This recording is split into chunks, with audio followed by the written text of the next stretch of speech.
C'est reparti pour un autre bel épisode de ce balado du carnet.ca. Merci d'être là encore une fois à chaque semaine. Merci à ceux qui sont derrière nous depuis le début. Je les nomme à chaque fois, mais c'est important parce que sans eux, ça se peut un peu moins, mettons. Je peux pas dire que ça se peut pas, mais ça se peut pas mal moins dans le succès. Le pointdevente.com qui sont là depuis le début, c'est le fun, un service de billetterie quand vous avez un événement, un spectacle que vous voulez faire, c'est le fun, c'est un frais fixe, c'est très, très sécuritaire. Puis si jamais, pour une raison ou pour une autre, vous avez une question, un besoin, une petite coquille, c'est rare que ça arrive, mais au moins, sachez que c'est une gang qui est à Québec et quand vous appelez, ça répond au téléphone, c'est une personne qui vous parle. Fait que ça, c'est vraiment, vraiment le fun. Et je ne peux pas faire autrement que de remercier également les gens d'ici chez Doki Doki. Pour vrai, c'est tellement cool. C'est des créateurs de sons, de musique, entre autres pour les jeux vidéo. Puis je trouve ça le fun parce que le super adage de Doki Doki, leur slogan, c'est « Nous créons les sons avec lesquels vous aimez jouer ». Fait que je me suis dit, ça va être parfait pour cet invité-là aujourd'hui qui... Vous allez l'apprendre peut-être, est un tripeur de jeux vidéo. On saura s'en reparler. Fait que t'es dans un environnement où ça se crée pas mal. Bobby Basini, merci d'être là. Hey, merci, Seb. C'est le fun. Écoute, moi, je me souviens, je te colle un souvenir très précis. Ouais. En 2009, j'ai commencé à travailler à Rock Détente sur le réseau à Montréal, maintenant Rouge, où je suis de retour depuis presque 10 ans maintenant. Ouais. Les nuits. Puis, dans ce temps-là, il y avait une toune qu'on jouait vraiment souvent qui était énormément demandée. Je sais pas si tu la connais, ça s'appelle I Wonder. Oui, ça ouais. C'était bon. Le gars, il a une voix, je sais pas ce qui est devenu, mais ça marche, ces affaires. Mais bref, c'est le fun de t'avoir parce que j'ai ça en tête. Puis, tu sais, la musique a cette espèce de force où ça colle à des souvenirs un peu comme les odeurs, Puis c'est vraiment ça que ça me ramène là. C'est le fun. Puis on a eu la chance depuis ce temps-là de se rencontrer à quelques occasions. Tu es rendu à 6 albums maintenant et à mon grand plaisir personnel. Oui. Le plus récent est en français, seul au cinéma. Il y a une belle histoire derrière ça aussi. Fait qu'on va refaire le tour un peu de tout ça parce que tu es dans les artistes un peu, j'ai envie, je peux pas dire précurseurs parce qu'il y en a eu d'autres dans le passé, mais dans une époque où c'était difficile pour un artiste québécois qui chantait en anglais de se faire entendre, écouter, apprécier ici au Québec parce que c'était encore plus difficile d'avoir une vitrine, particulièrement en radio, avec la formule ou le format, les quotas, pour ne pas les nommer, au Québec. Puis ça aussi, on va en parler parce que c'est vraiment intéressant. Tu as eu depuis un parcours qui a été, ma foi, quand même en espèce de montagne russe. Ouais. Puis ça, peu de gens le savent parce qu'à un moment donné, c'est pas sur la place publique, mais ça va peut-être nous aider à comprendre pourquoi tu en es rendu là aujourd'hui. Très heureux aussi en étant en plein contrôle de tes affaires, en te produisant. Fait qu'on va refaire tout ce petit tour-là. Cool. Puis c'est drôle parce qu'en même temps, je te sais, moi, ça m'a toujours fasciné, cette voix-là qui vient nous happer. Et dans un grand gars, mais gêné, puis super discret. C'est que ça va être le fun. Fait qu'on va être obligé d'ouvrir une petite porte. Il va falloir que tu nous laisses rentrer un peu. Absolument. Hey, Bobby, je commence avec ça tout de suite. Encore une fois, merci. Merci à toi. Ça fait plaisir. Merci pour le soutien depuis, tu parlais de Rock Détente au début, puis merci beaucoup, j'apprécie. Ben là, écoute, c'est tout naturel. Quand il y a du talent comme ça, il faut qu'on le mette de l'avant. D'ailleurs, ce talent-là est fascinant parce que quand on t'entend pour la première fois, on dit, mais ce gars-là, premièrement, quand tu es arrivé, tu étais quand même relativement jeune, tu étais au début de ta vingtaine. Puis on se disait, mon Dieu, on dirait que c'est une voix d'un gars qui roule depuis très, très longtemps. Il y avait une belle maturité dans ce que tu faisais, mais en même temps, il y avait un côté un peu vintage dans ce que tu faisais. Puis quand je regarde un peu tes intérêts, c'est tout des... Tu sais, Bob Dylan, Johnny Cash, ceux qui sont là depuis longtemps. Puis il y a une raison pour ça, parce que ça vient de ton enfance un peu. Il y a un moment marquant dans ton enfance qui a allumé tout ça. Là. Oui, absolument. Moi, j'ai grandi vraiment dans un environnement où que mes parents ils écoutaient beaucoup, beaucoup de musique country américaine. Il y avait le canal CMT là, qui jouait... Country Music TV, ça jouait constamment. Mon père était fan des vieux comme des artistes country qu'on appelait Outlaw un peu, là, tu sais. Puis, Johnny Cash en fait partie de ça, évidemment. Willie Nelson aussi. Puis, mais à ce moment-là, ça pas... c'est-à-dire que c'était pas...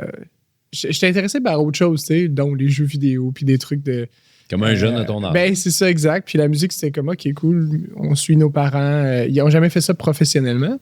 Mais il y avait quand même ça dans le sang, parce que ta mère était chanteuse, puis ton père... Oui, absolument, oui. Ma mère me dit qu'elle a fait des shows dans les bars, des trucs comme ça, au moment où elle était enceinte de moi. Puis, tu sais, donc, c'est comme... C'est là. C'est ça. Puis, tu sais, c'est comme ça. Il nous amenait aussi à ces événements-là, beaucoup. Il y a le festival comme Ranch Alben, là, dans notre coin, là, tu sais, puis qui est un festival country. On est allé là souvent quand on était jeunes. Bref, c'était... Ouais, c'est ça. Puis... c'était vraiment omniprésent dans la maison, je pense, la musique country. Puis, au moment où c'est devenu peut-être plus percutant pour moi, c'est au moment où mes parents se sont séparés, là, je suis allé vivre chez ma grand-mère. Quel âge tu as à ce moment-là? J'avais 14 ans, je crois. Ouais. Puis, c'est névralgique dans la vie d'un jeune homme. Puis c'était un peu percutant. Trouver ma place un peu, mon père chez ma mère, puis c'est comme... Puis finalement, à ce moment-là, mes parents avaient quitté Mont-Laurier puis ils vivaient à l'extérieur de Montréal. Puis, puis ma grand-mère étant toujours à Mont-Laurier, c'est ça. Moi, je suis retourné vivre chez elle. Puis je suis allé vivre chez elle. Puis elle, c'est pas une grande fan de musique, mais elle aime beaucoup Johnny Cash. C'est son chanteur préféré. Puis elle aime sa voix, je pense. Puis, tu sais, elle comprend pas trop ce qu'il dit, tu sais, mais c'est comme... Il y a quelque chose. Elle est toujours de ce monde? Oui, absolument. Oui. Puis d'entendre cette musique-là, mon grand-père qui vit juste de l'autre côté de la rue, qui gratte un peu à la guitare, il m'a appris mes premiers accords. Puis ma grand-mère m'a acheté une guitare, puis... comme apprendre à l'oreille, tu sais, comme ce que j'entends, découvrir la musique par moi-même avec des chums de l'époque, tout ça. Après, j'ai découvert les Doors, j'ai trippé sur les Doors. Puis après ça, la musique de Bob Dylan aussi, le soul, puis tout. Puis comme des débuts comme de l'époque YouTube où je faisais beaucoup de recherches, je tentais de découvrir de la musique, puis pas de la musique nécessairement... très écoutée nécessairement parce qu'elle n'était pas de mon époque, mettons, en voulant dire. Mais je tripais là-dessus, Puis j'imagine que le support sur lequel tu l'écoutais, c'était du vinyle à ce moment-là?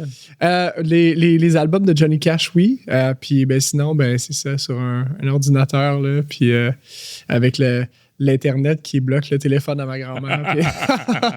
Ça, les jeunes, allez taper 56K sur Internet. Vous allez tout comprendre. J'ai l'air vieux en disant ça quasiment. Là. Parce qu'on a quand même une génération qui nous sépare, toi et moi, là, une bonne décennie. Mais quand même, c'est ça. Puis ça vient avec une facture assez singulière. Quand tu dis les vinyles et tout, là, ça enrobe un peu. Aujourd'hui, on le sent parce que c'est redevenu à la mode. C'est ça. Fait que c'est un peu l'influence que tu as eue. Fait que quand tu commences à gratter la guitare, c'est pas mal ces tunes-là que tu joues. Là. Oui, absolument. Puis je pense que, tu sais, comme j'ai appris quelques chansons, puis en apprenant une chanson, t'en prends comme 10 autres. Parce que, tu sais, ça suit quelque part la progression d'accords. Puis une fois que tu as compris ça, ça peut t'amener à une autre chanson. Ça déverrouille autre chose. Puis je pense que c'est ça. C'est juste été comme... une boucle de ça beaucoup, puis à un moment donné essayer moi-même de composer des trucs très mauvais au début, puis mais c'est arrivé tôt dans le processus? Quand même très tôt, ouais, comme j'avais 16 ans, puis je composais déjà des trucs, puis I Wonder, c'est drôle parce que je l'ai composé assez tôt, comme, puis j'avais mon oncle puis ma tante qui allaient se marier, puis je me suis dit, je vais leur écrire une toune, genre, je vais écrire Puis, en tout cas, ça a débuté comme ça. Puis, je commençais à sortir avec Odessa aussi, ma conjointe. Puis, il y avait tout ça derrière ça, oui. Évidemment, encore quelqu'un qui est là, qui nous salue sans rien dire. Fais-toi entendre, Odessa. Ah, voilà. D'ailleurs, qu'on entend à tous tes shows, parce qu'elle est toujours là, oui. Elle chante sur scène, elle collabore créativement aussi dans les projets, puis oui, absolument. C'est cool. Mais en même temps, ce qui est fascinant, parce que là, tu parles de I Wonder, donc tu l'as écrit quand même assez tôt dans ta vie, puis c'est un énorme succès. On revient avec la voix. Tu sais, là, on t'entend parler, puis c'est toujours ça qui est fasciné, parce que tu es très doux quand tu parles, mais cette voix-là est un petit peu comme... Ça sort, craquante, éraillée un peu. Quand est-ce que tu l'as trouvé, ça, cette espèce de... J'aimerais entendre la première maquette, ou en fait, le premier enregistrement de I Wonder, quand t'as pris ça en note, là, tu sais. C'est comme... Je pense que c'est quelque chose qui... C'est sûr que... ça a été une période vraiment comme d'apprentissage beaucoup, puis je pratiquais beaucoup. Je faisais que ça, mettons. Puis même plus qu'aujourd'hui, genre, puis des fois, j'essaie de retourner à cet endroit-là où j'étais full, comme passionné, genre, puis j'aime encore full ça encore. Mais tu sais, il y a quelque chose avec l'étincelle du début. Ouais, la candeur, la naïveté. Ou la naïveté aussi de pas trop savoir c'est quoi, mais de vouloir comprendre, puis de vouloir le faire, puis de regarder ses idoles, de vouloir être eux, genre, puis à un moment donné, se trouver à travers ça, tu sais, à travers ces idoles-là. Puis je pense que ça a été ça beaucoup. Puis je pense dans mon premier disque, on ressent, tu sais, mes idoles. Puis au fil de ma carrière, on sent que, tu sais, un désir de vouloir être moi-même, tu sais. Puis... Mais oui, je pense pour la voix, ben c'est ça, c'est d'écouter, de regarder, genre, Otis Redding, genre, à genoux sur scène, puis tout en sueur, puis tout. Puis l'émotion, genre l'intensité, tout ça, j'ai toujours trippé là-dessus. J'ai un grand amateur aussi de Charles Bradley qui s'est fait découvrir tard dans sa vie, mais qui a une voix phénoménale. Puis j'ai eu la chance de partager la scène avec lui quelques fois. Puis, mais c'est le genre d'artiste qui me fait tripper complètement. Puis de se livrer comme ça, vraiment. Comme, là, c'est le fun que tu parles de ça parce que ça vient nécessairement avec éventuellement, si tu décides de faire ça dans la vie, la prestation sur scène. Je pense pas me tromper en disant que tu es quelqu'un quand même de gêné. Oui, beaucoup, oui. Ouais. Ça se passe comment la première fois que tu te dis, ben là, c'est le fun de jouer devant grand-maman puis un peu la famille, là? Ouais. C'est ça. On pourrait aller jouer devant des inconnus. Ouais, je pense que c'est bizarre à dire, mais on dirait pas vraiment que c'est moi qui ai fait OK, je vais aller faire ça, mais on dirait que c'est comme. Ça a l'air bizarre de dire ça. Pas que je voulais faire ça, mais j'avais, c'est sûr, ces peurs-là. Puis encore même aujourd'hui, avant de monter sur scène, je suis comme. Qu'est-ce que je m'en vais faire là? Genre, je vais vraiment monter sur scène? Là?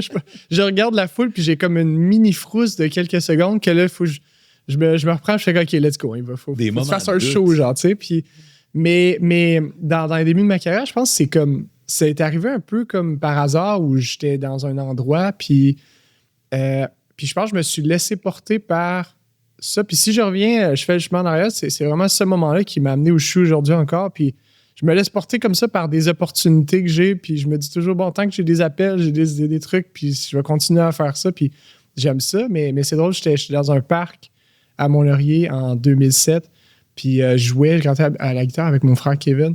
Puis il y a une dame qui passe, elle s'appelle Flavie Castonguay, je crois. Puis elle passe par là, puis elle nous entend, puis elle dit « Wow, chanter, c'est super bon. Est-ce que vous aimeriez ça? Jouer, genre, pour nous. » Elle s'occupait d'un festival dans la région, d'art, théâtre. Puis on a participé à cet événement-là. Hey, non, mais pense-y, là, c'est comme gagner à l'auto, ça. Tellement. Tu sais, c'est comme une question de synchronicité. Là. T'es dans le parc, tu chantes, puis la programmatrice, ça passe, puis elle fait comme « Hey! » C'est incroyable. Bon. Puis si j'enlève ce moment-là de ma vie, je sais pas si je serais là aujourd'hui. C'est vraiment bizarre, mais c'est ça qui a fait que j'ai rencontré un gars qui était drummer. Il travaillait à la radio. Il s'occupait de la programmation, puis tout. Puis Hugo Sabourin, qu'on est devenu... il se souvient des noms de tout le monde. Ouais. C'est malade. Puis lui, il m'a beaucoup aidé au début. Il était comme mon premier gérant, mais pas officiellement, mais tu sais, comme. Puis on a enregistré des démos ensemble sur des 4 tracks, puis tout ça, puis envoyé ça à un gars que j'ai rencontré à Montréal sans que je sache. Puis finalement, j'ai signé mon premier contrat de disque, puis j'allais en France, partout, puis ça a tout commencé comme ça. C'est là aussi que j'ai rencontré ma conjointe Odessa cette semaine. Tout s'est passé cette semaine-là. Genre, oui? OK. Fait que ça fait 18 ans de ça. Ouais. C'est drôle que tu parles de des gens qui t'ont aidé, mais professionnellement aussi en termes de gestion de ta carrière. Parce que, sauf erreur, le premier vrai gérant que tu as eu, Ouais. c'est avec lui que vous avez réussi à avoir le premier contrat disque. Sauf, tu me corriges si je me trompe. Oui, c'est ça, oui. Puis là, arrive Better in Time, ouais. qui est signé sur un petit label. Oui, c'est Mais ça. rapidement, avec le phénomène de I Wonder, il y a Jean Warner qui débarque dans le projet. Exact. Ça va aider, mais aussi rendre peut-être un peu plus complexe l'opération. Ouais. Puis mettre aussi un peu plus de pression parce que là, tu te retrouves avec un contrat mondial, international. Première des choses, avant d'en arriver là, toi, tu étais comment dans l'approche de signer une entente avec quelqu'un qui viendrait gérer ta carrière? Comment ça s'est pris, cette décision-là, alentour de toi aussi? J'imagine que tes parents se sont un peu impliqués dans le processus. Écoute, c'est ça, j'étais jeune, 19, quand j'ai commencé à signer mes premiers contrats, puis j'ai signé avec une éditrice de Montréal, puis une compagnie de gérance. Puis cette compagnie-là de gérance, j'ai pas resté longtemps avec eux. Je pense qu'on cherchait un peu. On a enregistré des pièces avec Tino Izzo à Montréal. Puis qui est un nom qui a une. Absolument, dire, oui. Puis c'est lui qui a fait l'enregistrement de mon album, l'intégralité de mon album Better in Time, à part quelques pièces avec Eric Collard puis Peter Renaldo. Mais après ça, mon éditrice, dans le fond, son conjoint à l'époque a repris le contrat et est devenu mon gérant. Là, eux, ils ont tenté de trouver une compagnie de disques. Puis, il y avait pas vraiment personne qui était intéressé à me signer à ce moment-là. Est-ce que c'était à cause que c'est en anglais au Québec? J'ai aucune idée, ouais, je sais pas. Puis tu sais, donc, il y avait de la difficulté à trouver un label. Puis donc, ils ont décidé d'en fonder un. Pour moi, ça s'appelait Mungo Park Records. Puis on a lancé I Wonder en premier. Puis ça a vraiment explosé rapidement. Puis c'est comme... Fait que le disque n'est pas sorti à ce moment-là encore. Non, c'est ça, non. Puis, parce que Sauf erreur est sorti en 2010. Oui, c'est ça. Fait que ça, I Wonder, c'était fin 2009. Puis... donc là, mon équipe à ce moment-là me dit, est-ce que tu as assez de chansons pour faire un album? Puis j'ai fait oui, j'en ai assez. On a fini l'album avec Tino Izzo, on l'a lancé, puis ça a été full vite. Avant même que l'album sorte, on avait Warner France qui était intéressé à sortir l'album dans 30 pays en Europe, puis j'étais comme, OK, wow. Je travaillais encore chez Walmart, genre, à ce moment-là, puis je finissais mes études, puis... Mais... je veux juste revenir un peu sur cet aspect-là parce que tu me parles de Tino Izzo, puis comme on l'a dit, il a travaillé avec des grands artistes. Il était très confiant. C'était un nom que tu voulais avoir collé à ton projet. Ouais. Puis tu décides, dans le fond, c'est un label indépendant. Là. C'est un peu quelque chose de nouveau, de différent. Aujourd'hui, on est habitué à voir ça naître puis émerger. Mais à cette époque-là, c'est un petit label, ça prend des sous, ça prend des fonds. Ouais, c'est sûrement pas quelqu'un qui se disait moi, je vais te le faire, Kid, j'aime ce que tu fais. Puis, c'est ça. Comment vous organisez? Écoute, c'était. Ça a été vraiment, je pense, comme. C'est sûr que je pense que ça a dû être un gros risque pour eux financièrement parce qu'on ne savait aucunement si ça allait fonctionner. Puis, comme tu le mentionnais, c'est en anglais, au Québec. Puis c'est vraiment c'était là où on voulait comme bâtir quelque chose, bâtir une fondation, puis tout ça. Puis moi, j'étais à une époque où j'étais tellement jeune. C'est vrai parce qu'aujourd'hui, je suis redevenu un artiste indépendant, ça, mais je suis au courant de tout ce qui se passe. C'est vraiment comme maître de comme la production. Puis tu parles d'aujourd'hui ou même à cette aujourd'hui, époque-là? Mais à cette époque-là, je connaissais rien du tout là-dedans. Puis je pense que je faisais confiance un peu, genre, à eux, d'avoir une chance de comme lancer de la musique. Puis j'étais juste comme content, je tripais, j'ai embarqué dans ce projet-là à 100%. Puis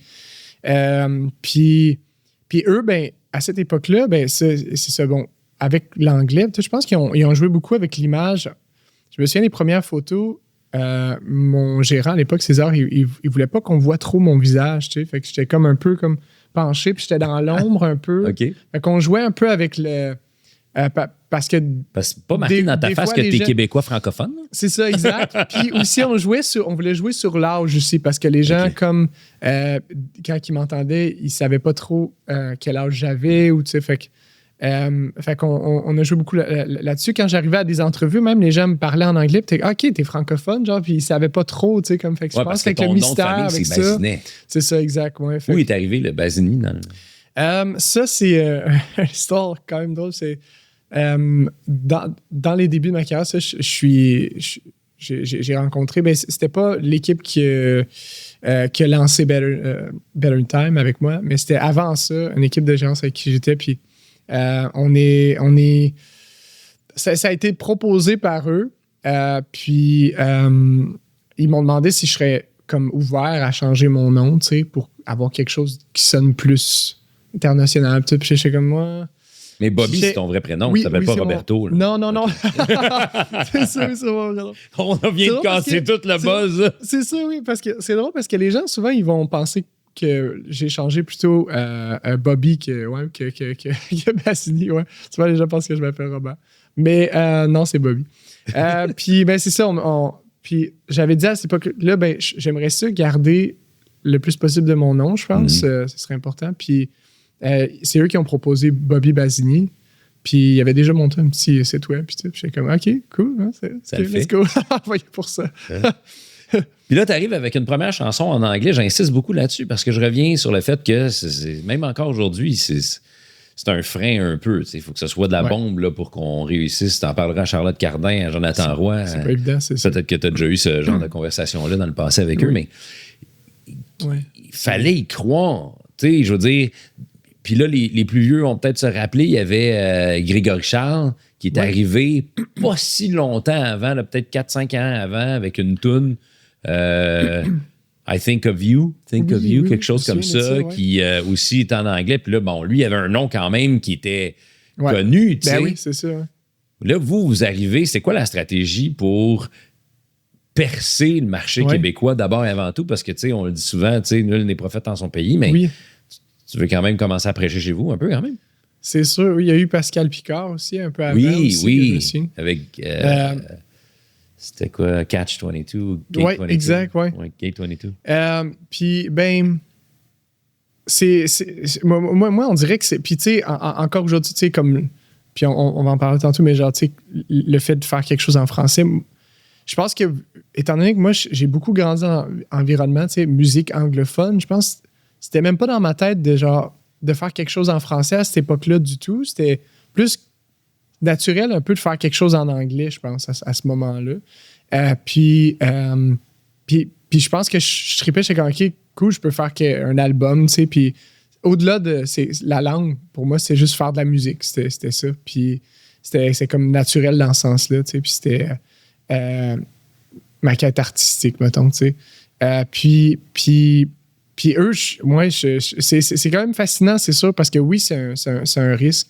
Puis c'est tellement incroyable, en fait, comme 15 ans plus tard, d'avoir pu faire carrière en anglais, majoritairement, parce que ça vient de sortir en français, mais je l'ai j'en avais jamais fait auparavant. Puis ouais, puis ça, c'est quelque chose qui est tough à comprendre. Il y a des gens qui viennent me voir en spectacle qui me disent comme, je comprends pas ce que tu dis, mais j'aime ça, tu sais. C'est fou pareil, c'est quand même cool pareil, puis en tout cas, c'est vraiment incroyable. Là, il y a un autre truc qui arrive. Première des choses, c'est que là, tu as 19 ans. Ouais. Tout fonctionne pour toi. C'est sûr qu'il y a un background, tu l'as dit, il y a 2-3 ans, là, au début du projet là, avec I Wonder. Ouais. Mais tout fonctionne, tout le monde te veut. Les stations s'arrachent Bobby Basini pour des promos, des trucs comme ça. Il y a un réel buzz au Québec, ailleurs aussi en partie au Canada. Oui. Puis ça marche fort. Tu l'as dit, l'Europe aussi, le contrat avec Warner, puis ça, on va en reparler aussi de ce qui est arrivé. Mais toi, tu vis ça comment? Tu dis-tu, pouf. Genre, c'est ça que c'est supposé d'être.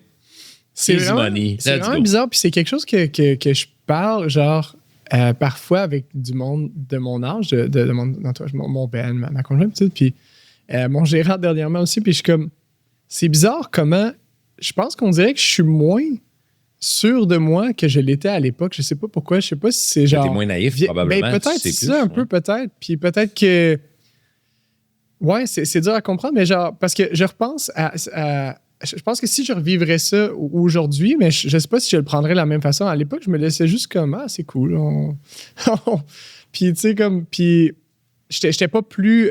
C'est-à-dire comme loquace sur scène ou quoi que ça. J'étais très timide quand même, tu sais, dans qui je suis, tu sais, mais je pense ça me rendait pas nerveux de faire tous ces trucs-là, d'aller à Taratata à Paris, puis de jouer comme au Capitol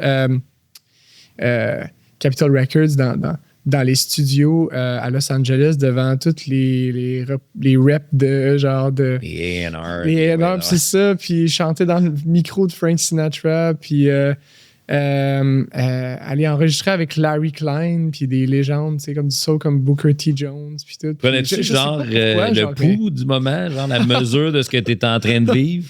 Des fois, t'arrêtais-tu ou t'étais comme. Ben, je pense que j'étais beaucoup dans le genre, OK, ça allait tellement vite aussi, puis ça.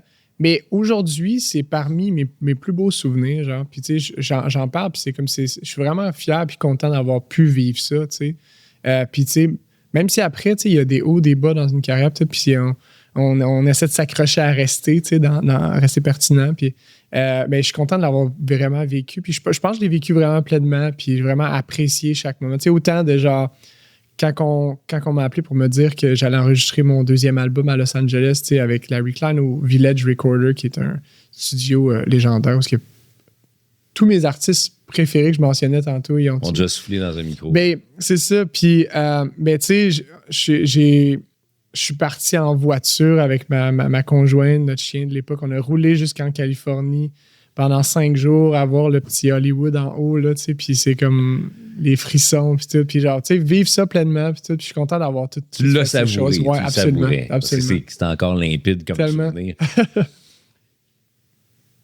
Ça a pris presque 5 ans avant d'avoir un nouvel album Ouais. de Bobby Basini qui n'a pas eu la même résonance. Il y a eu une autre résonance. Ça a fonctionné dans comme peut-être d'autres marchés. Il a quand même bien vendu. Mais ici au Québec, on dirait que c'était moins ça. Un autre major, un autre gros label qui t'a fait confiance. Ouais. Mais la période entre les deux a été chaotique et mouvementée. Pas nécessairement pour les bonnes raisons.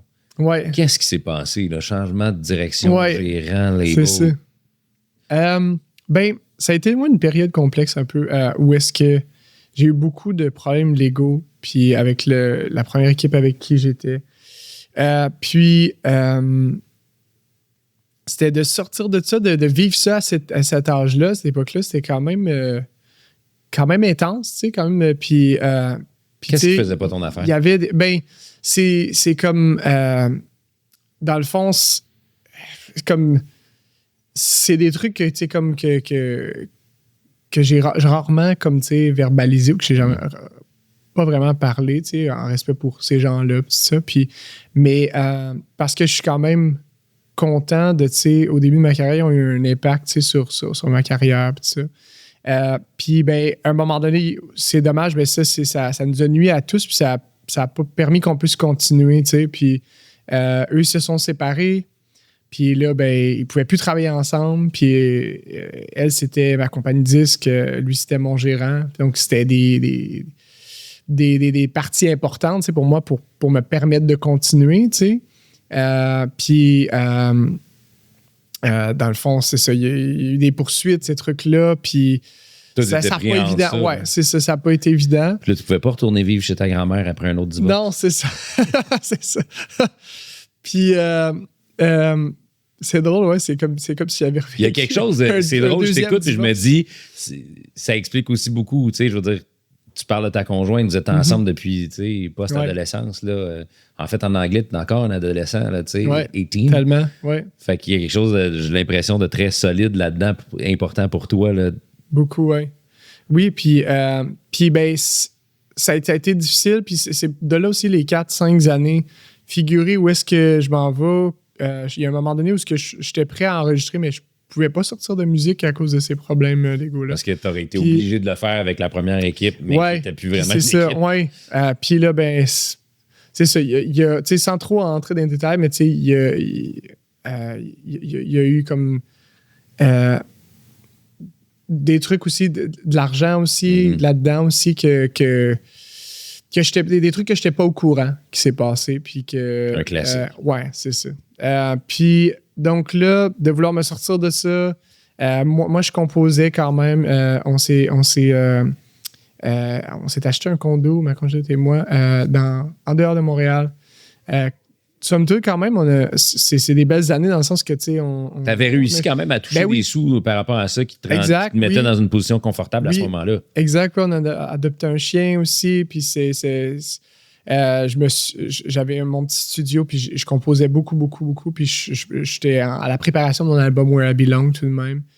Puis éventuellement, une fois que ça s'est comme un peu réglé, comme mon contrat a été relégué à Universal Music Canada. Puis ça, je pense que ça a été la meilleure chose pour moi après.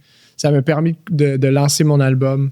Avant la sortie de l'album, Universal me dit book des shows, tu sais, commence à retourner dans le public un peu, tu sais, puis on a booké une tournée acoustique, puis j'ai pu reconnecter un peu avec le public tranquillement de façon plus comme le contact dans une plus petite salle un peu. Ça, j'ai fait ça en 2013. J'ai commencé à présenter tranquillement ce qui s'en venait, tu sais, puis parce que là, j'étais plus dans tu sais, comme dans les médias, ces trucs-là, à cette époque-là.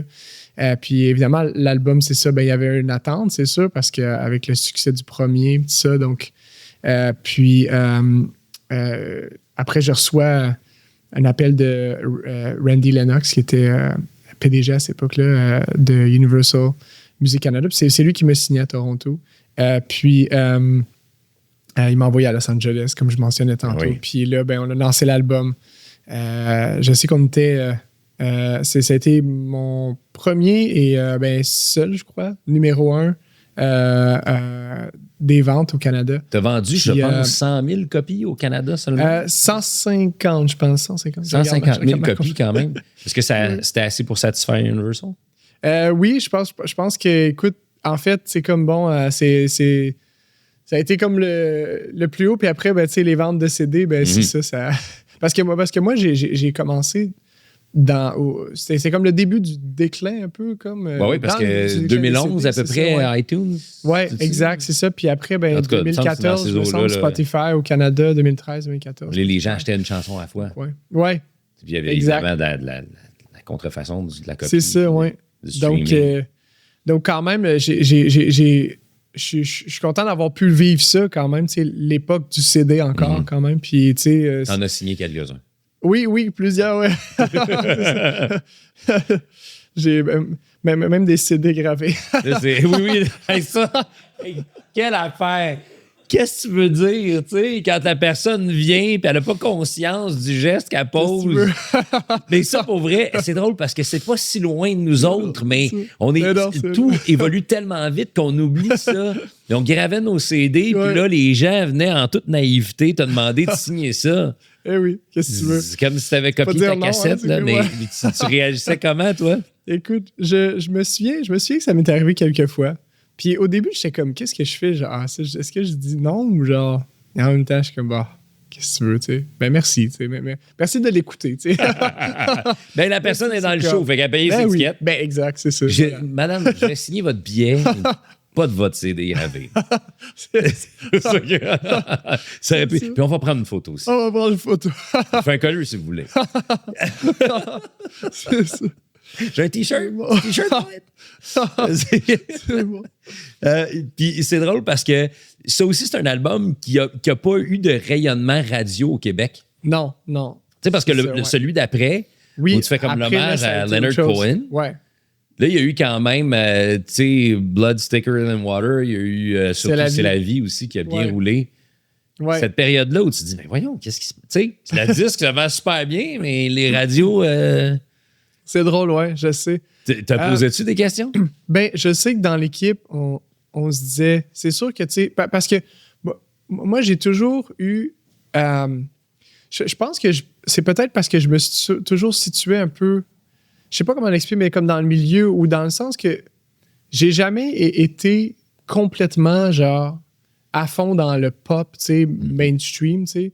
Parce T'as que. pas écrit et composé, enregistré des chansons pour plaire aux radios. Non, jamais, non, c'est ça. Puis je pense que ça a toujours été un peu un addon de OK, bon, celle-là est. Tu sais, comme c'est la vie, c'était la deuxième fois où j'avais des opportunités à la radio depuis I Wonder. Puis ça, parce qu'il y avait un mois en passé français. 6 ans. Ouais, c'est ça. 6 ans entre. Mais, tu sais, c'est la vie, c'est une chanson que j'ai écrite de la même façon que j'ai écrit les autres. Puis les autres dans l'équipe, ben, je me souviens, mon équipe à l'époque était comme, mais Blood Thicker Than Water aussi, ça serait une bonne tune de radio, mais ça n'a pas eu la même. C'est drôle parce que j'ai l'impression que cette chanson-là, Blood Thicker Than Water, si tu l'avais sortie, mettons, plus dans les récentes années, peut-être elle aurait probablement eu plus de rayonnement, tu sais. Mais tu sais, Blood Thicker Than Water, c'est bon, là, on parle de stream, mais tu sais, c'est la chanson la plus écoutée, même je sors des nouveaux trucs. Mais ça s'est pas retrouvé dans des séries, cool. ça? Ça s'est retrouvé dans des séries Suits 2 fois dans je me souviens. Qui est très cool. Puis ça devient intéressant juste pour la notoriété. C'est ça. Mais aussi, tu dis, il y a un petit dépôt dans le compte qui va se faire éventuellement. C'est le fun, oui. C'est cool. Puis 2 fois en plus, genre 2 années de suite, j'étais comme, aïe, ok, non, mais c'est incroyable. Puis c'est le fun parce que ben, je me suis promené l'an dernier en Europe, puis j'ai du monde en Europe qui débarquait à des concerts. Puis comme, hey, Blood Thicker Than Water, merci d'avoir joué. Je l'ai découvert dans Suits. C'est le fun. Donc, ça n'a pas eu un impact radiophonique, mais ailleurs, elle a fait son chemin. Donc, c'est le fun. C'est une solide chanson. Merci. Bravo, pour vrai. On parlait justement de l'Europe et tout parce que, rapidement, là aussi, ton nom s'est fait connaître. Puis, je suis sous l'impression qu'à un certain moment donné, on le disait tantôt, nul n'est prophète dans son pays, de tourner pas mal plus ailleurs qu'au Québec, puis même ailleurs qu'au Canada. Oui. D'ailleurs, Pearl, mon album Pearl a eu plus d'écho ailleurs qu'ici. Pearl, c'est l'album qui est sorti en 2023. Oui, exact. Donc, ton 5e. Oui. Puis c'est correct, c'est le fun. Puis dans le sスque d'avoir ces opportunités-là à l'extérieur, je suis comme. Parce que, en fait, c'est le fun parce que c'était pas prévu. Parce que, tu sais, moi, peut-être que je suis vite un petit peu. Là, non, je saute écoute, chronologiquement, mais là, j'arrive à Pearl. Mais tu sais, il y en a un entre les deux dont on va parler aussi. Là, mais... Tout ça pour dire que c'était un album qui devait, bon, tu sais, je voulais vraiment bâtir quelque chose de solide au Québec, puis tout, puis j'ai eu plein d'opportunités à l'extérieur, à Londres, puis tout, puis en tout cas. Fait que c'est spécial. Ben, exact, c'est ça. Il y a Giles Peterson qui est très respecté dans le milieu, DJ, puis tout ça, puis travaille à BBC Radio 6 là-bas, qui a joué beaucoup la chanson là-bas. Il a fait un remix de la pièce Waterfalling. Puis c'est cool. Puis ça n'a presque pas joué ici, mais quoi que je dois mentionner, Alex Courteau, tellement Courteau qui me soutient depuis Pearl, puis qui joue très, très, très souvent, c'est super cool. Puis plein d'autres aussi, mais quand même du soutien, pas pour dire qu'il n'y en a pas, mais c'est spécial quand même quand ça arrive. C'est comme, puis surtout quand c'est inattendu comme ça. Mais en même temps, c'est le côté, j'imagine, positif aussi de ce que l'on vit aujourd'hui, que la musique n'a plus vraiment de frontières. Exact. C'est là, c'est disponible, c'est dans l'univers, puis tu sais pas où. Les datas te le disent là aussi. C'est toujours fascinant quand tu regardes les statistiques de voir des gens qui m'écoutent en Égypte, genre, puis tu sortes de place, comme je suis, aïe, c'est dommage fou, genre, tu sais, c'est comme, OK, il y a 3 personnes au Brésil qui m'écoutent. Ouais, on n'ira pas faire une tournée au Brésil, mais pas de suite, ben, c'est cool. Quand même il y a 3 personnes qui écoutent Blood Thicker Than Water. On va leur envoyer une petite vidéo. Merci. Mais à ce sujet-là, puis on va revenir sur l'album précédent, mais ce qui est intéressant, c'est que comme tu es indépendant, puis là, il y a de l'intérêt, c'est le fun, mais organiser une tournée puis aller en spectacle, puis c'est lourd, là. Il faut, pour la production, il y a des coûts reliés à tout ça, puis c'est ça. D'organisation. Oui, c'est ça. Puis là, de le faire indépendant, là, c'est ça. C'est un projet comme autofinancé complètement. Puis c'est un petit peu plus consciencieux. C'est ça, ouais. On est comme... Puis c'est de prendre essayer de trouver les bonnes opportunités, les bonnes décisions, parce que c'est difficile, c'est plus... le milieu change, c'est sûr.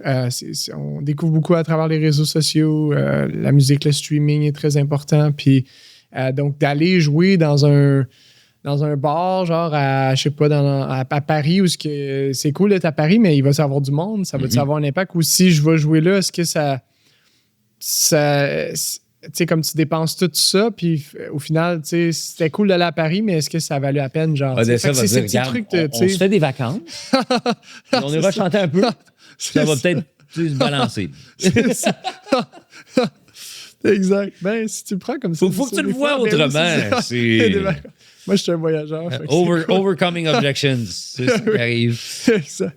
Mais ce qui me fascine aussi, c'est que, tu sais, on parlait, mettons, le deuxième album a été un album qui a marché au niveau des ventes. Il y a eu des gros moyens aussi qui ont été mis là-dessus. Tu disais, écoute, tu dois rentrer à Hollywood, aller enregistrer ça. C'était un peu le même phénomène qui est arrivé pour le numéro 4, juste avant la pandémie 2020. Puis là, sauf erreur, c'est ton premier indépendant? Non, celui-là, c'est mon dernier avec Universal. OK. Ouais, Move Away. Mais là, vous avez mis le paquet quand même. Parce que tu as travaillé avec quoi? Chris Stapleton, puis... Oui. Ben, l'album qui est pas très connu, en fait, cet album-là, parce que... Puis il y a des gens qui pensent que c'est... Il y a des circonstances. Ben, c'est ça. C'est l'album, en fait, qu'on n'a pas tourné du tout, à part quelques spectacles en format comme pandémique, là, tu sais, ou distanciation. À l'écran. Oui, c'est ça. Puis... C'était le fun, ce temps-là. Ouais. C'est ça. Puis... La foule est dans des livres. Ça serait le fun que je l'entende, mais je vous crois, sur parole. C'est fou parce que c'est un album que j'ai travaillé dessus pendant près de 4 ans. Donc, parce que... Puis ça, c'est tout le temps que s'est écoulé après Summer Is Gone. Je me suis lancé sur cet album-là. Je me suis promené beaucoup. C'est un album qui s'est construit au fil des ans, au fil de rencontres aussi, avec toutes sortes d'auteurs, compositeurs de partout. Puis qui a fait absolument rien, tu sais, parce que quand on l'a sorti, c'était le début de la pandémie. J'aime ça, c'est une belle candeur qui a fait absolument rien. C'est ça qui arrive. mais tu sais, honnêtement, c'est correct. Écoute, durant la pandémie, on a sorti l'album, mais on a sorti 1 ou 2 chansons, je pense, un peu avant l'album, dont Under the Weight. Puis celle-ci, elle tourne encore beaucoup dans le streaming, puis les gens la reconnaissent en spectacle. Donc, il y a quelque chose qui est ressorti de cette pièce-là qui est le fun, c'est cool. On dirait que c'est la chanson qui est ressortie du lot, puis je suis content. Je suis content de l'avoir fait, cet album-là, tout de même. Puis, tu sais, mon agent dit souvent ça, mais puis, tu sais, avec les réseaux sociaux, le streaming, on sait jamais, tu sais, l'album peut-être peut se faire découvrir plus tard, dans 10 ans. Tu sais, comme la musique est là, elle est disponible, puis voilà, il y a toujours un temps. Tu parlais justement que tu as eu l'occasion, la chance d'apparaître ou en fait d'être entendu dans des séries comme Suits. Puis ça, tu sais, mettons, Sophie Ellis Bextor qui... Murder on the Dance Floor, c'est une vieille chanson, puis finalement, il y a un buzz à cause, sauf erreur, TikTok, machin. Ben oui, c'est ça. Tu sais jamais quand est-ce que ça... Exact, oui. Puis, il n'y avait pas une chanson de Taylor Swift qui n'était pas supposée être un single des dernières années, comme qui est parti sur TikTok. Des genres d'affaires comme ça. Il y a plein de plateformes. Il y a des artistes à Star qui sont sur Fortnite. Puis, on ne sait jamais, mais c'est... Bon, là, c'est Taylor Swift, là, c'est pas... Ouais. Mais en tout cas, c'est quand même... c'est la magie quand même de... Pas mal toutes ces chansons sont des extraits, tu sais, d'une certaine manière. Ils vont tout entendre, là, pas pire. Là. Oui, absolument. Mais non, on sait jamais. Mais tu sais, comme... mais je pense, au-delà de ça, ça m'a permis de peut-être m'asseoir puis faire comme, OK, j'ai le goût de changement. Puis c'est à ce moment-là que j'ai... commencer à décider de prendre un virage. Puis comment tu te sens à ce moment-là? Ben, j'ai vécu un peu un moment peut-être plus... où j'ai peut-être tombé un peu plus... peut-être que, tu sais, comme on parlait d'utiliser le moment comme qui est arrivé. Puis... Des ruptures je pense, à l'extérieur de ta vie professionnelle aussi. Oui, c'est ça. Puis j'ai eu une autre rupture aussi au niveau d'équipe encore après Summer Is Gone. Puis Donc, un autre 4 ans encore de ça, un peu. Pas la même chose, pas au niveau Lego, mais tu sais, comme c'était comme. Niveau légal, pardon. Mais c'était comme quand même difficile, quand même, tu sais. Puis aussi, ben, tu sais, c'est ça, justement, je pense, dans les 10 premières années, j'ai eu ces hauts et ces bas-là aussi, mais tu sais, au niveau de trouver comme l'équipe qu'il fallait, puis comme j'ai eu des bonnes équipes qui ont cru en moi, mais ces changements-là, je pense, ils ont peut-être été néfastes un peu. Puis, tu sais, comme tout ça, je pense, la pression de, tu sais, au début de ma carrière, on disait de moi, tu sais, que j'étais la future Céline Dion. Puis, tu sais, ces trucs-là, on les a déjà dit. Puis, c'est lourd à porter. C'est quand même quelque chose que j'ai porté longtemps, je pense. Puis, parce que c'est comme on dirait que tu n'as jamais l'impression d'atteindre ça. Fait que tu te déçois toi-même. Puis je pense aussi, les équipes avec lesquelles j'ai travaillé aussi, puis les réalisateurs, puis tout, puis qui croyaient beaucoup aux albums que je faisais, puis finalement, des fois, ça faisait très peu de choses, tu sais, ou que ça comblait jamais les attentes, tu sais, au-delà du Québec, mettons, tu sais. Puis je pense que ça a beaucoup joué sur ma confiance en moi, beaucoup. Il y a un moment donné aussi où comme. Puis le Move Away, ça a été un peu comme la goutte un peu qui a fait déborder le vase, mais c'est comme, OK. Là, j'avais tombé bas un peu à ce moment-là. T'étais comment? Est-ce qu'on peut dire qu'il y a une certaine dépression? Oui. Puis... pas diagnostiqué, mais je le sentais que j'étais pas. J'étais comme dans une période un peu. Peut-être la plus sombre que j'ai été de ma vie parce que je suis quand même quelqu'un qui est assez. J'ai toujours été un bon vivant, genre, j'aime ça rire. Puis cette époque-là, c'était plus dur pour moi. Je me questionnais beaucoup ce que j'allais faire après. Mais. T'as pas hésité que ça, décès toujours là. Fait que... Absolument, oui. Donc, ça c'est. Non, exact. En même temps, t'étais comment dans ce quotidien-là? Ben, je pense manque de confiance beaucoup. Puis, comme. On dirait que je me demandais si je continuais on dirait que j'avais plus le goût de continuer comme ça, en tout cas, je pense. Puis j'avais le goût de... à un moment donné, je suis tombé sur une citation, pas une citation, mais comme on expliquait comment une perle se forme. Puis c'est avec des irritants qui entrent dans la coquille, puis ça forme une perle, tu sais, pour se protéger, tu sais, à créer une perle. Et c'est très dur, une perle. Oui, c'est ça. Puis j'ai trouvé ça vraiment fascinant. Puis peut-être à cette période-là, ce moment-là où j'étais très bas, j'ai lu ça, puis ça m'a comme marqué. Puis j'ai commencé à penser à comment, quand on écrit de la musique, comment que ça nous permet de verbaliser des choses qu'on vit à l'interne. C'est thérapeutique un peu, on va dire. Puis c'est comme... puis j'ai commencé à reprendre goût à la musique, je pense. Puis ça t'a ramené beaucoup sur les débuts. Oui. Parce que c'est un peu ça aussi qui t'a mené à la musique. Cette étincelle-là, un peu, tu sais, comme de... Puis j'ai commencé à penser à ce projet-là, puis faire comme, hey, je veux faire un album concept, genre, puis inspiré des années 70, inspiré de ça, de prendre quelque chose de négatif, de le tourner en positif.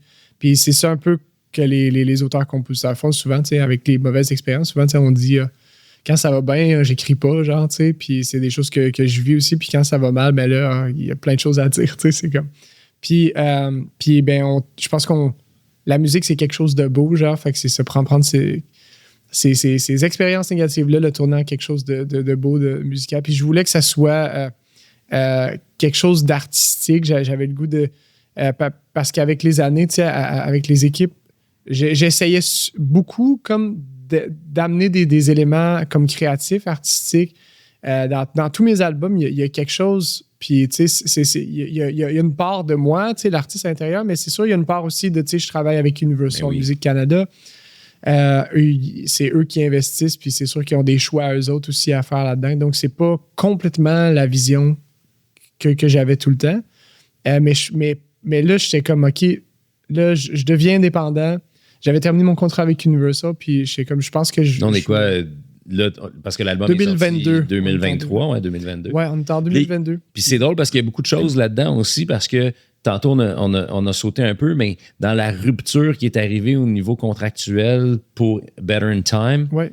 quand on regarde un peu sur les différentes plateformes, cet album-là n'est pas disponible avant 2021 dans une version deluxe Qui a revampée. été ressorti, ouais. Ça, toi, t'es quoi? T'as racheté tes bandes maîtresses? Non, c'est pas moi qui l'ai sorti. C'est ma première compagnie disque indépendante qui l'a ressorti sans que je sache. Puis j'ai vu ça apparaître. Je vais OK, c'est là. C'est disponible. Puis il y en a qui pensent que c'est. Mais ça embarque sur ton nom, genre, sur ton. C'est ça. Ben, en tout cas. Ça vient se greffer à, mettons, ton profil Spotify. Puis, c'est ça, c'est le genre de truc puis c'est de là aussi de vouloir comme posséder ma musique, ben tu sais comme être en possession de ma musique, tu sais puis Pearl, ben ça a été le premier projet de ça, de pouvoir tu sais comme décider toutes les chansons qui se retrouvent dessus, c'est mes choix, puis tu sais je suis content là, tu sais des expériences que j'ai eues dans le passé puis tout, puis de ces albums-là, ils m'ont apporté beaucoup, je pense, mais c'est ça, c'est ce désir-là de faire quelque chose d'artistique, de créatif, puis de... j'ai rencontré Connor Seidel. Ouais, et je suis content que tu dises son nom parce que... Puis lui, il m'a toujours dit, oh, tu dis comme tu veux. C'est Connor Seidel. Connor Seidel, oui, ça, ouais. C'est ça, parce qu'il y a Seidel, c'est drôle parce que j'ai... On l'aime beaucoup. Tu le sais, je l'ai déjà dit. C'est comique parce que... Wow, tout le monde dit son nom de famille différemment. Puis moi aussi, je lui ai déjà demandé parce que j'étais pas sûr. Puis il m'a jamais répondu, en fait, la même chose. Tu m'as dit ça. Puis là, j'ai dit Seidel. Bien, c'est OK. Donc, on ne saura jamais. D'après moi, il y a une prononciation. Là, peut-être, oui. Wow. J'adore Connor. C'est vraiment... ça a été vraiment, vraiment important pour moi, cette rencontre-là avec lui, vraiment. Puis, tu sais, comme j'ai voyagé beaucoup, justement, je parlais de me promener dans le monde pour aller enregistrer, puis d'aller si loin, tu sais, pour enregistrer les albums.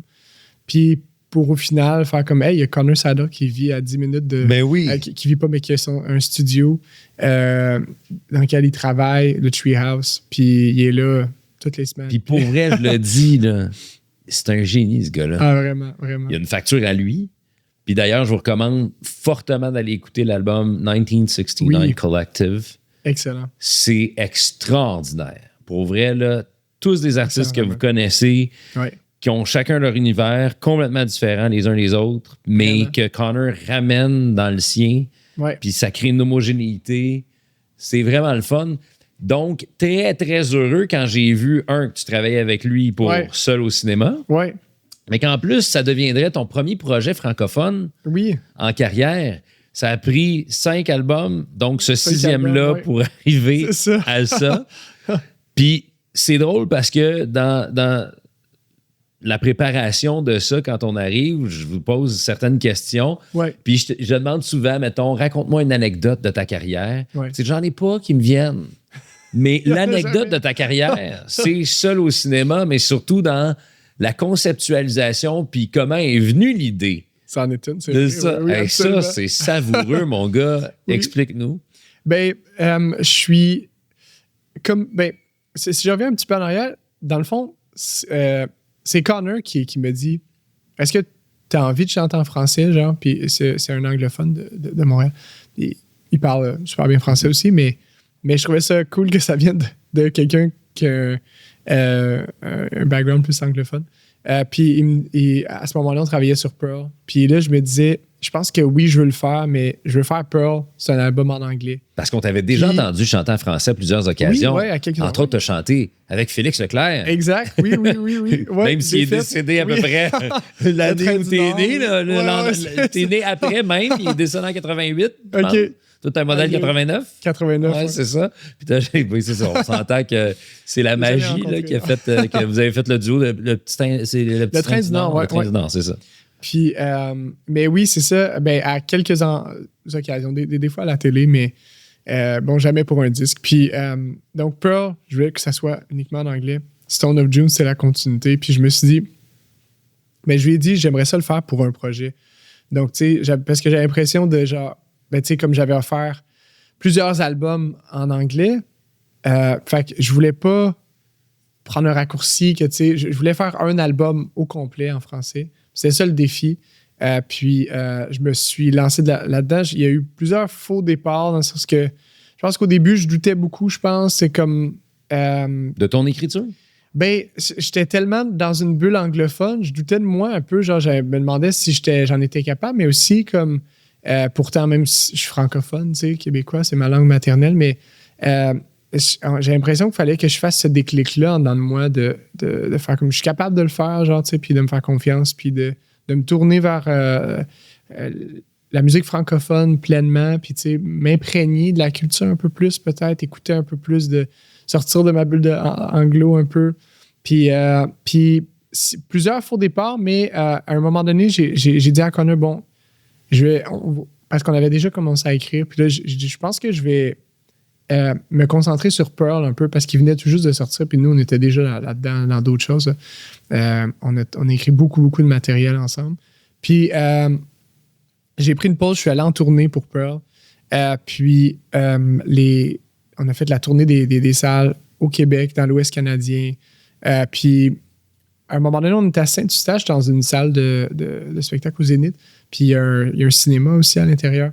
Puis, je sais pas si c'est la gérante de salle ou quelqu'un qui travaille dans la salle me dit, si tu veux, tu peux passer la journée dans le cinéma, si tu veux. Tu peux comme te promener puis écouter des films.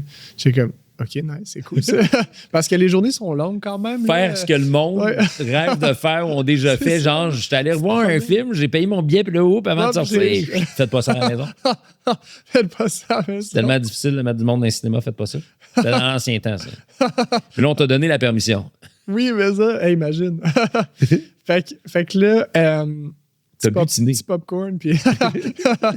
Puis, mais c'était bizarre parce qu'il y avait plusieurs salles où il n'y avait pas d'affiche, donc je ne savais pas qu'est-ce qui allait jouer dans la salle.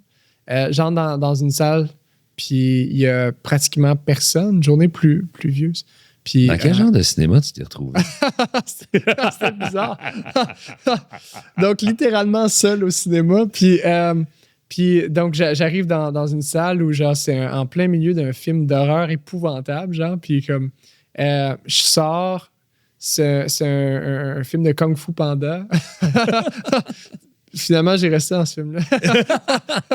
On voit ton champ d'intérêt ici. Là. Non, mais tu sais, c'est comme... donc, tout ça, de passer de salle en salle, de jamais savoir à quoi m'attendre, puis d'en garder juste des petits fragments d'histoire comme ça, de jamais rester avant la fin. Ça a comme commencé à prendre forme en dedans de moi tranquillement, puis je me disais, il y a un concept à faire avec ça.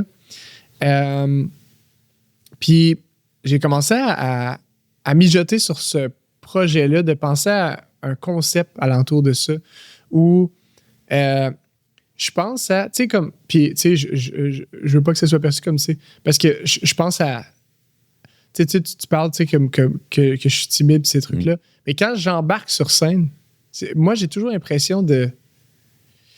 Puis, tu sais, ça peut sembler, genre, bizarre, mais de jouer un rôle, genre, mais tu sais, comme... c'est ton personnage. On se met dans un certain, comme...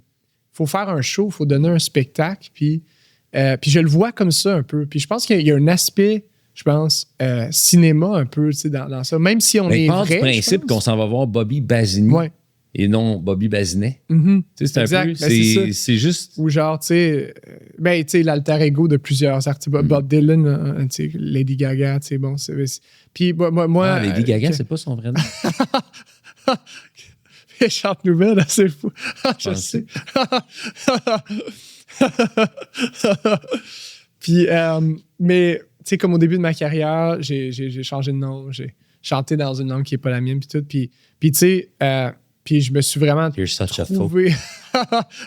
je me suis beaucoup trouvé à travers la musique. Donc pour moi, c'est pas de jouer un rôle, tu sais, dans le sens que, tu sais, je considère que c'est moi, c'est mon évolution d'être.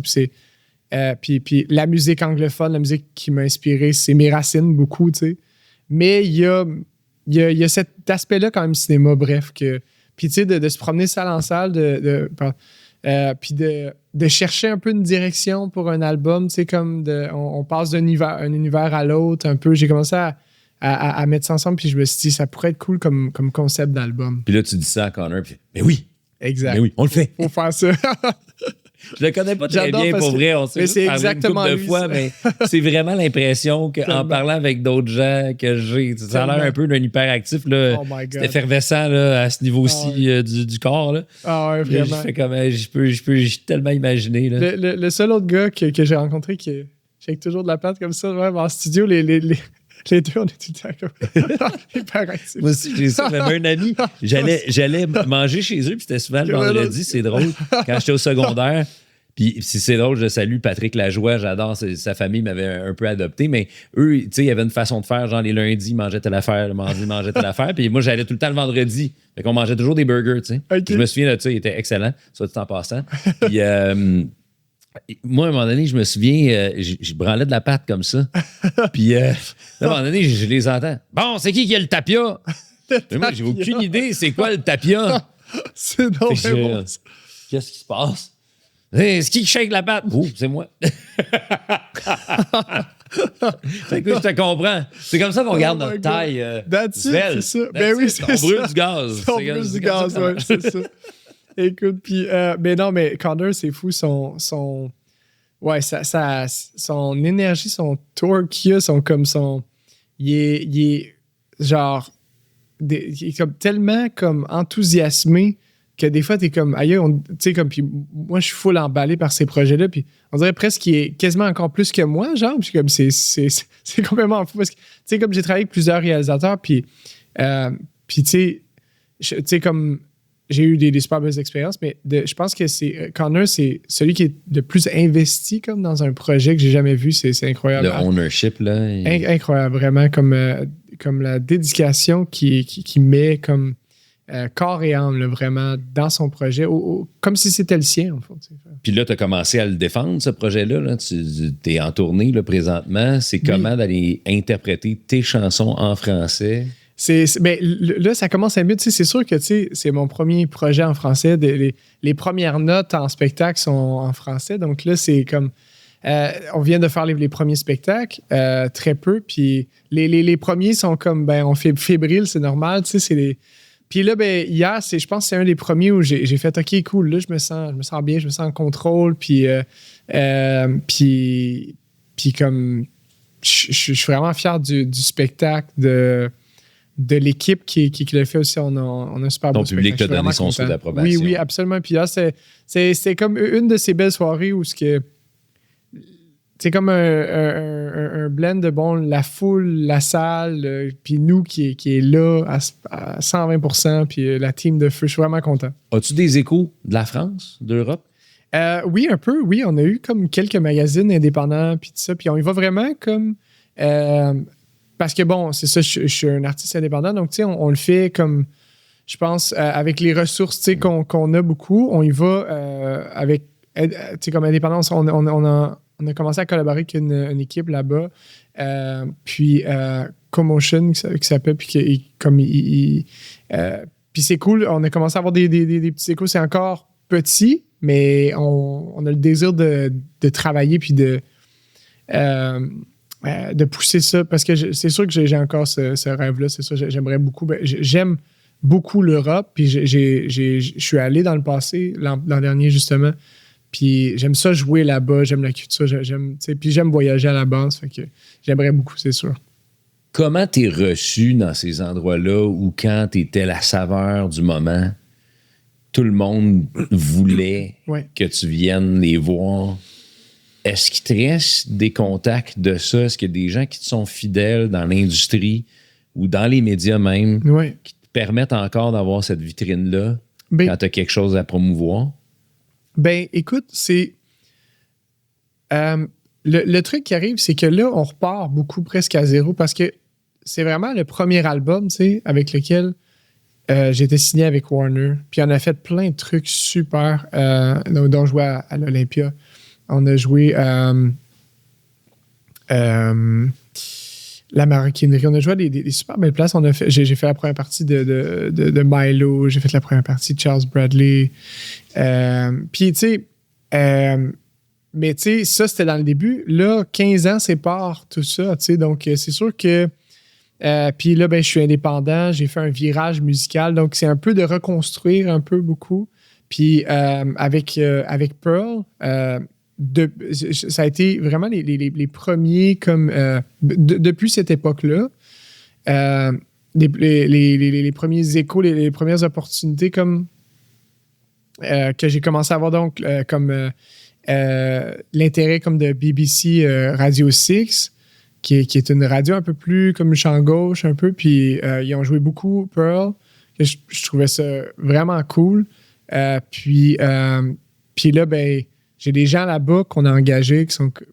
Quand je leur ai annoncé que mon album, le prochain est en français, ils étaient comme non, mais ça prend quelque chose en anglais. Là. You're not helping us. There's a buzz, Bobby. Moi, je voulais vraiment sortir quelque chose en français. Non, mais ils sont contents. Mais t'es comme, tu peux-tu les traduire? Ça, c'est rare, le phénomène. Tu sais, ici, tu sors de quoi en anglais? Ouais, tu pourrais-te faire au moins du franglo? Là, ils font comme, hey, t'as du franco, peux-tu les faire en anglais? Oui. Puis je pense le monde à l'envers. Puis je pense que, ben moi, je fais confiance à la musique, tu sais, je me dis, c'est pas impossible même en chantant en français, tu sais, tu sais, il y a Bon Enfant, tu sais, qui va en Europe puis qui fonctionne dans des marchés anglo, on sait jamais. Donc, tu sais, je pense pas que c'est au-delà de la langue, je pense que c'est vraiment la musique. Puis c'est ça que j'avais envie de faire en ce moment, c'est important pour moi. Puis après, ben c'est ça, je trouve ça cool parce que maintenant, j'ai comme un peu, c'est vraiment pour moi personnellement dans mon cheminement, tu sais, artistique, créatif, mais j'ai comme brisé la glace sur quelque chose peut-être que je redoutais. Puis là, ben, je pense que je vais pouvoir peut-être marier les deux langues, tu sais, comme jongler entre les deux. Puis, tu sais, comme... Tu vas faire Wonder en français? C'est ça. Je me demande. Ben, je me demande. Hey, tu m'appelles quand tu veux hein, pour t'aider à adapter tes chansons. Je suis là pour toi, Bobby.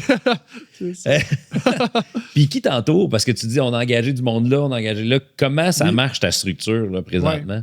Ben, je pense que c'est ça. Ben, donc là, moi, je suis... on a notre compagnie de disques qui n'a pas de nom en tant que tel officiel. Ça pourrait peut-être être cool d'en avoir un. Fait que là, t'es un numéro Inc. C'est ça, Inc, ouais, c'est ça. Donc, ça s'appelle seulement Bobby Basini. Donc, ouais, Inc. Il y a souvent des gens qui, ben, tu sais, comme, qui pensent que je suis signé à Spectra. Puis, parce que c'est sûr, c'est mon nom qui est là. Donc, peut-être que les gens. Ah, ton nom qui travaille là? Mon nom qui est là, excuse, okay. mon nom. Mon nom, quoi. Excuse. Ça sonnait comme. Ben, j'étais comme ton nom. C'est mon nom qui est là, comme Bobby Basini, Spectra. Ah oui, OK. Fait que là, les gens pensent ça. Je suis en collaboration avec Spectra, puis j'adore l'équipe de Spectra. Donc Spectra, c'est eux qui ont la licence pour sortir l'album. La distribution. Puis la distribution, etc. Puis avec Sony, puis Orchard.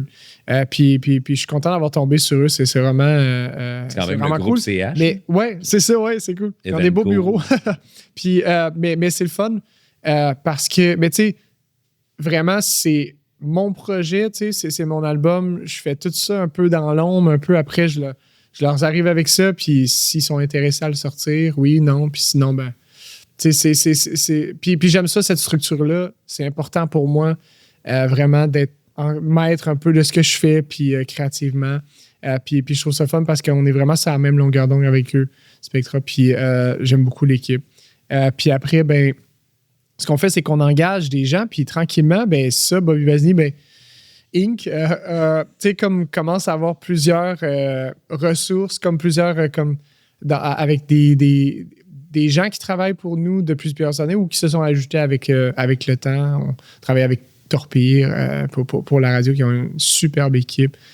Puis Six Media, Simon Fauteux, Patricia, j'adore ces deux-là, ils sont fantastiques. Puis Paquin aussi, André Guérette, qui est mon agent de tournée depuis toujours. Il a changé plusieurs fois de compagnie, puis je l'ai toujours suivi parce que je voulais continuer de travailler avec André. J'aime le gars, j'aime travailler avec lui. Fidèle. Exact. Puis bon, à Londres aussi, on a Chris Hemsworth. Puis c'est des gens qui travaillent vraiment, qui travaillent pour eux-mêmes à leur compte, tu sais. Puis ils sont pas à temps plein sur non, c'est ça, exact. Puis c'est ça. Puis dans le fond, c'est des gens qu'on paye pour travailler sur les projets. Puis si ça leur intéresse ou non, puis c'est comme on embarque, puis tu sais, puis c'est le fun, puis ça m'a apporté plein d'opportunités. Puis je trouve ça le fun, cette structure-là, je trouve ça cool parce que, tu sais, comme ben, à l'époque, sais, je travaillais chez Universal. Donc, mon équipe, c'était Universal. Tu sais, puis Universal, c'est une grande compagnie. Tu sais. Je savais pas qui faisait quoi exactement. Tu sais, puis j'étais souvent en contact avec souvent une personne, tu sais, ou quelques-unes.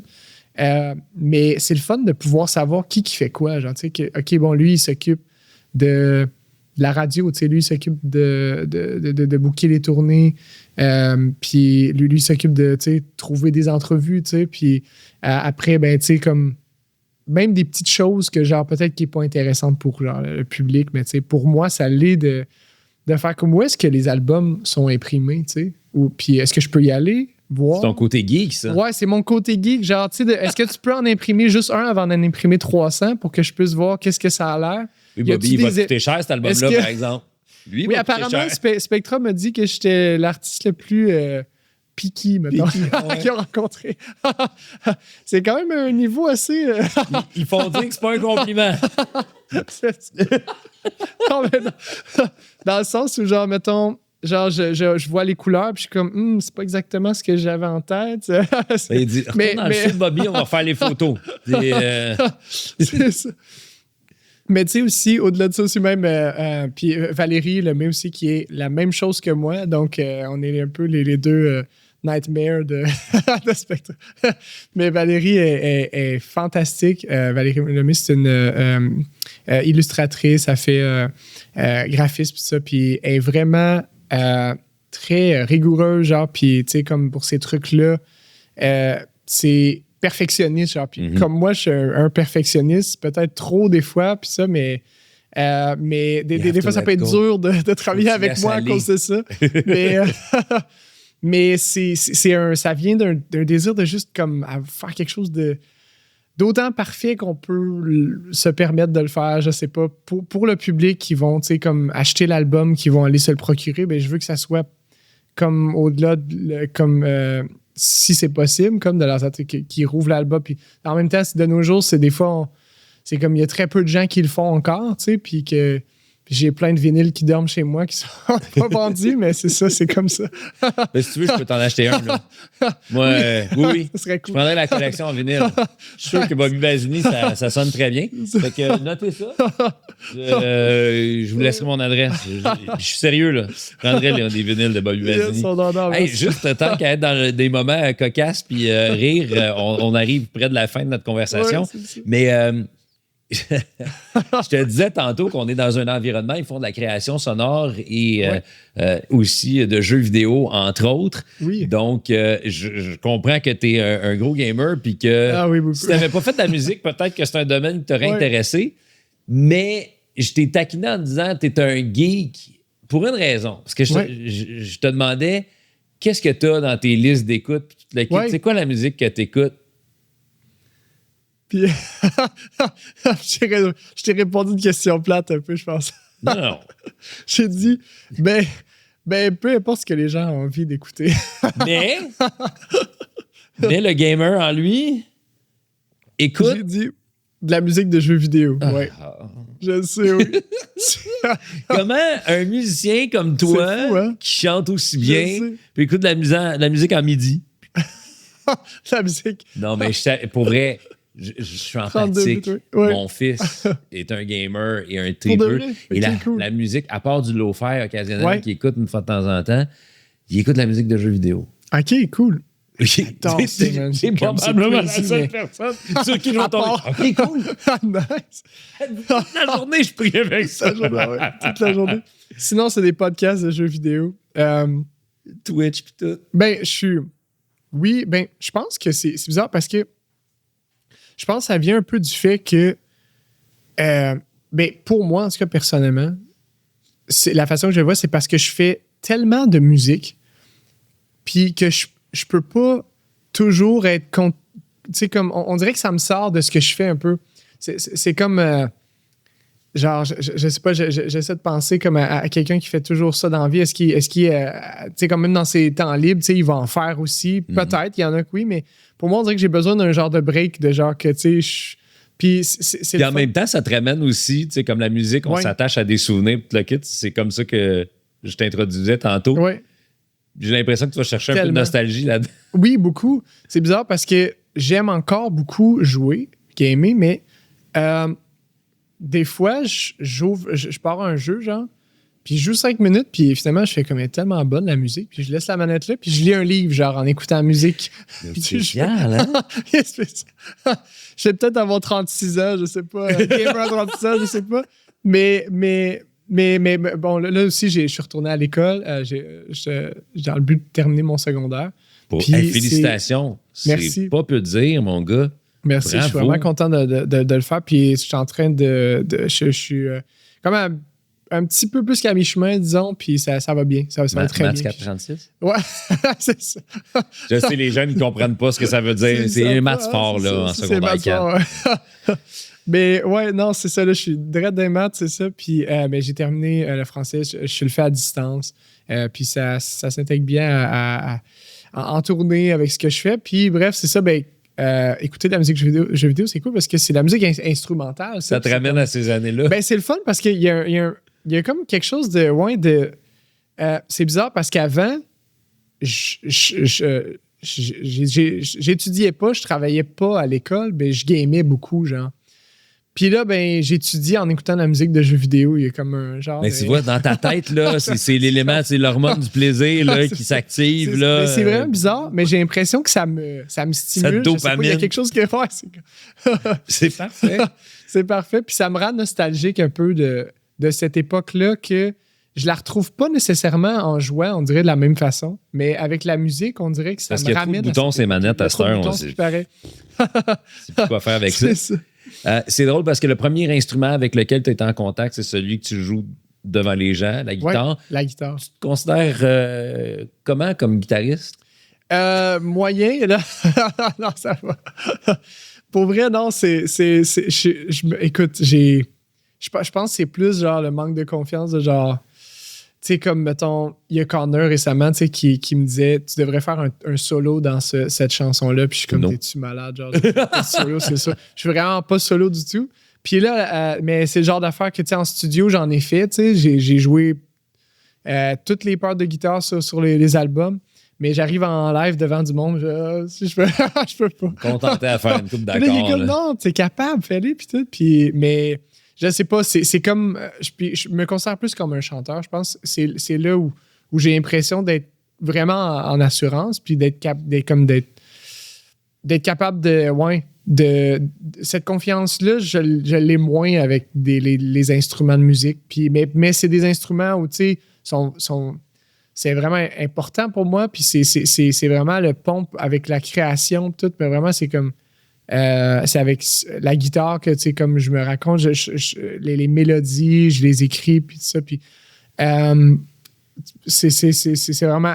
Ça part de là, ça a toujours été ça, puis même encore aujourd'hui. Mais ouais, mais j'en joue beaucoup, plus qu'avant. Puis à chaque album, j'ai l'impression de prendre un petit step de plus. Mais tu sais, j'ai pas étudié là-dedans. J'ai tout appris vraiment par moi-même, à l'oreille, avec les 3 premiers accords que mon grand-père m'a appris. Puis depuis ce temps-là, j'en ai appris plusieurs. C'est ça. T'as pas le choix de continuer. C'est dangereux. Puis ça a l'air que t'es un popé drummer aussi. Chez moi, l'entendrez, pas sûr que c'est la pas, même séduction, par exemple. Peut-être pas pour mes voisins, je sais pas.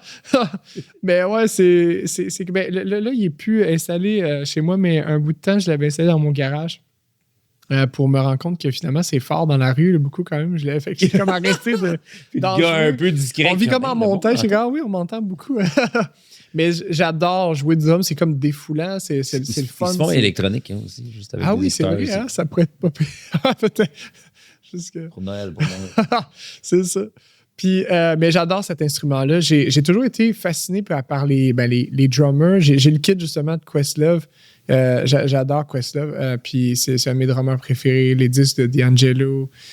Puis Jay Belrose, c'est un de mes drummers préférés. J'ai eu la chance de jouer avec lui juste sur mon 2e album. C'est un gars qui a joué avec Ray LaMontagne. C'est un gars qui a joué sur tous les disques de T-Bone Burnett. Il est incroyable, tellement inspirant. Je l'ai vu dans un petit un jazz bar à Los Angeles jouer, là, puis il y avait un petit kit, là, puis il y avait comme des bouteilles de bière, puis il tapait dessus. Mais il est très comme instinctuel, tu sais, vraiment comme... Puis il y a un côté un peu de sa façon de jouer organique, tribal, un peu, puis il joue avec ce qu'il a, ce qu'il trouve. Je me souviens, je me dirais toujours de genre, il avait entendu un groove, un beat sur une des chansons sur Where I Belong. Puis il a comme attaché un shaker après sa jambe. Puis il shakeait comme, on parle de shaker de là-bas. En même temps, juste de le voir, ça, comme avec ses mains, ses jambes, puis tout, c'est comme. Puis d'expliquer ça après à mon drummer Mario Tellaro, puis comment il a fait pour jouer tout ça en même temps, c'est comme. Well, c'est vraiment. Attends, je vais te sortir une photo. Mario Tellaro, qui est le drummer aussi fantastique. Je joue avec lui depuis 15 ans sur scène, puis. S'il n'est pas là, je suis comme. On parle souvent de ça, ma conjointe et moi, mais c'est lui qui nous garde à l'heure. C'est bon. Hey, je termine avec 2 questions. La première, qu'est-ce que tu as comme objectif pour les prochaines années? C'est une nouvelle étape dans ta vie, à plein de niveaux, tu l'as dit, la musique en français, l'indépendance au niveau de ta carrière. Comment t'entrevois, disons, la prochaine décennie? Ben, il y a toujours un moment après avoir terminé l'album, tu sais, puis arriver au bout de genre, tu sais, comme un projet créatif que je suis toujours comme. On dirait qu'il n'y a plus rien après, puis je suis comme, qu'est-ce qu'il y a après? Je sais pas, tu sais. Puis c'est comme, il y a une petite frousse un peu qu'au final, après, OK, tu penses à autre chose, puis tu sais, ça vient, tu sais. Mais en ce moment, je suis dans cette phase-là, je te dirais. Mais je pense que là, tu sais, je me sens allons, ils attendent des nouvelles chansons en anglais. Des traductions. Ils t'expectent. Ils m'expectent. Mais je pense que je me sens vraiment fier parce qu'il y a 3 ans, comme je m'étais mis comme objectif de faire Pearl, Stone of June, puis Solo Cinéma là-bas en français, puis d'être là aujourd'hui, puis que c'est fait, c'est derrière moi. Je suis vraiment, vraiment fier. Puis c'est comme 3 projets que c'est un virage important pour moi, puis musicalement, créativement, ça a été parmi mes plus belles expériences, mettons, dans ma carrière musicale, puis je suis vraiment fier, content, puis je pense que j'ai envie de continuer ainsi, comme j'ai envie de continuer comme ça, puis là, ben, je suis content d'avoir les 2 langues, tu sais, puis je peux, tu sais, comme, je peux avoir comme, jouer un peu avec ces deux langues-là dans l'avenir, mais aussi, j'ai comme débloqué comme quelque chose comme avec comme la langue française que comme tu sais je pense que je m'étais comme peut-être éloigné de ça un peu. Je suis retourné à mes racines dans ce sens-là. J'ai eu beaucoup de plaisir parce que l'écriture de l'album s'est fait beaucoup différemment. Tu sais, je parlais de la guitare, j'ai écrit souvent mes chansons avec la guitare, la mélodie en premier, les paroles venaient ensuite. Là, celui-ci, ça a été complètement l'inverse où j'écrivais des poèmes presque chaque jour. Puis ces poèmes-là sont devenus des chansons. Puis Odessa, mon amour. C'est ça. Puis je pense que puis j'ai comme débloqué ça en moi, comme cette passion-là. Je me suis tourné beaucoup vers la poésie. J'ai lu beaucoup de littérature. Puis j'ai envie de continuer peut-être à écrire. Je ne sais pas ça va être quoi. Ça va être sous forme de genre recueil de poésie, de quelque chose. Mais je serais prêt vraiment à faire quelque chose comme ça. Ouais. Peut-être ouvrir quelque chose d'autre, comme que, tu sais, j'étais beaucoup dans les projets musicaux dans les 15 dernières années. Peut-être aller vers autre chose, je sais pas, ça pourrait être le fun, mais qui se rattache quand même à ce que je fais. Et dernière question. Oui. Si tu avais presque 15 ans, peut-être un peu plus que 15 ans plus tard, à parler au jeune Bobby Basini qui commence dans l'industrie, qui commence dans ce métier-là, puis que tu avais la chance de pouvoir le conseiller, qu'est-ce que tu lui dis? Ben, je pense... Je pense Bobby que Basini, faire... Bobby Basini, ouais. Bobby Basini. Basini. Pas, un des deux, en tout cas. Je pense de me faire confiance, genre, comme de suivre mes instincts, genre. Parce que c'est beaucoup un métier de ça, beaucoup. Parce que, tu sais, c'est comme... Tu sais, comme quand on arrive à la fin d'un projet où c'est vraiment parce qu'on a décidé que c'est la fin un peu, parce que... Puis j'en parle un peu dans l'album à travers des allusions avec les titres, partir avant la fin, avant la chanson et à la fin. C'est un peu de... C'est difficile de savoir, tu sais, c'est pas comme, tu bâtis une maison, tu le verrais s'il manque un mur ou quelque chose, mais c'est comme... Un album, c'est vraiment subjectif, tu sais, c'est vraiment... Puis c'est... pour moi, OK, est-ce que c'est fini? Je ressens que c'est fini. Je pense que c'est ça. Cet album-là, il y a 12 ou 9 chansons, tu sais. Puis, mais c'est difficile à dire. C'est vraiment un truc d'instinct, de feeling, je pense. Puis je pense que c'est de ça. Je pense. Puis ça va dans le métier, c'est vraiment comme ça.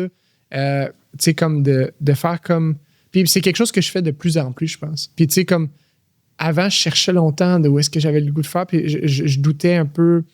Puis maintenant, je suis comme. J'ai même pas de chansons encore d'écrites. Puis je suis comme. Je veux que l'album s'appelle Seul au cinéma. Il va y avoir 9 chansons, c'est un album concept. Et tout. Puis c'est des trucs que je faisais pas à l'époque, mais je me fais confiance dans ce sens-là. Puis je pars dans ce projet-là à 100%. Puis je suis comme, ça va être ça, tu sais, comme. Puis je pense d'avoir ouais, de suivre ses passions. Puis même si c'est comme, sur le moment, ça tente de faire ça, pourquoi pas? Let's go, on le fait. Puis, ouais. Ben, je pense que ça serait ça, ouais, de se faire confiance. Ben, je te souhaite tout ça. Merci Seb. Encore, merci à toi de t'être prêté à ce jeu-là. Hey, on a eu bien du fun. Super le fun. On a dressé Toujours un beau plaisant. portrait. Puis, ben, pour vrai, là, on va aller te revoir en français ou en anglais ou les deux, avec le plus grand des plaisirs. Merci énormément, Bobby Basini. T'es toujours aussi impressionnant. Puis, longue vie à ta carrière et à toi. Merci beaucoup. Oui, mais ça. Bobby Basini. Merci. Un gros merci.